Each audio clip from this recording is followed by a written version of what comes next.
first of all, we'll welcome Salil Shetty. He will be followed by John Dalhousian. John is our Director for Europe and Central Asia. And then on to my colleague, Tirana Hassan.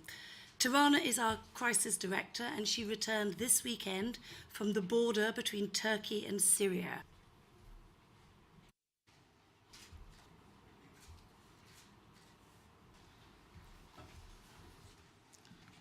Human rights are not a nice-to-have add-on in today's world.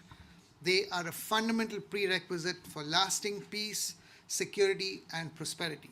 Human rights are a necessity, not an accessory.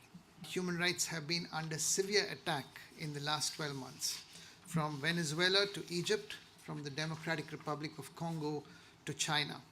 Even the countries which have traditionally championed human rights stand compromised. And those standing up for human rights, activists, journalists, lawyers, have been intimidated and even killed. And we have documented at least 91 countries where this sort of intimidation has happened. Their organizations have faced harassment, and many of them have been shut down. But what in many ways is even more worrying in 2015 is that the system to protect human rights is itself under serious threat and needs protection. I've just come back this weekend from the town of Kilis in Turkey at the Baba Salam border crossing with Syria.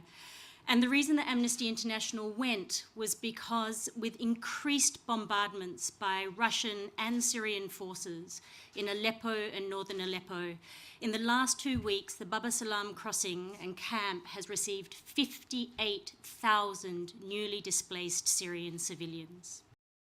These relentless attacks are war crimes, and they are happening on a daily basis inside Syria.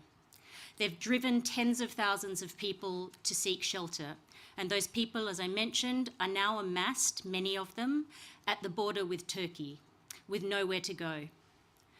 With the borders so firmly closed, and with the European government seeing Turkey as its new border guard, we found that families in desperation have had to resort to using illegal smuggling routes.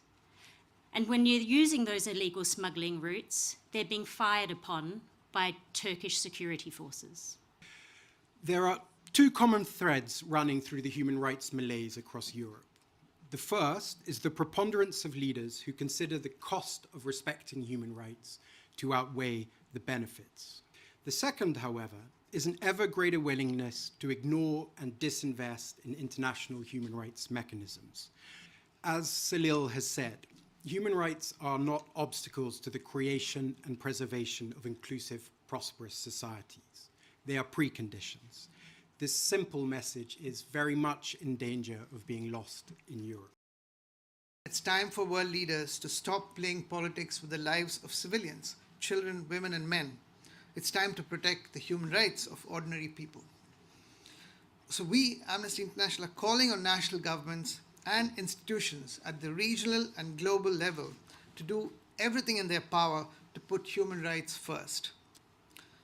Today, as we launch our annual report, more than 7 million members, activists, and supporters across the world who are part of Amnesty International movement are calling on every concerned individual and organization across the world to join our fight against this unprecedented assault on human rights.